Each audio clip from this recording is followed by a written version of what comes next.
BDR হত্যাকাণ্ড কোনো হত্যাকাণ্ড ছিল, এটা পরিকল্পিত একটি হত্যাকাণ্ড ছিল, যেখানে শেখ হাসিনা সরাসরি জড়িত এবং তার নানক, মির্জা আজম, তাপস প্রত্যেককে। আমি কয়েকটা ছোট্ট ছোট্ট ঘটনা বলি। সারাটা দিন আমাদেরকে ঢুকতে দিল না।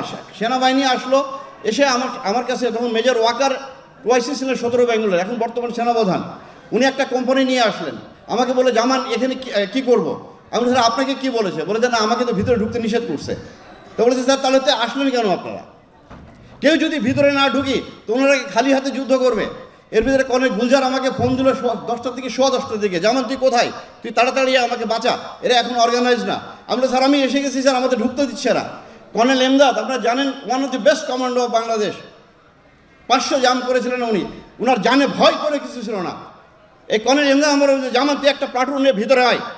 আমি শাউট করতেছি কর্নেল এরেজার সাথে যে স্যার আপনি যমুনা ভবন রাখেন, আমাদেরকে ভিতরে ঢুকতে দেন। আমার 5 নম্বর গেটে মেজর আমিন আছে, আমি এখানে আছি, প্রায় 150 আমার সঙ্গে র্যাবের সদস্যরা আছে, প্রত্যেকে আমরা আর্মড আছি, ঢুকতে দেয় না। বারবার খালি বলে ঢুকবো না কেউ, তোমরা ঢুকবো না কেউ, আমরা দেখতেছি।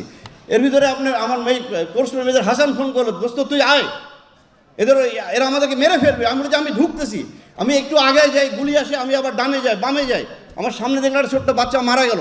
এরপরও আমরা ওখান থেকে ছুটে আসতে চাই না। সারাটা দিন আমাদের সাথে এভাবে খেললো।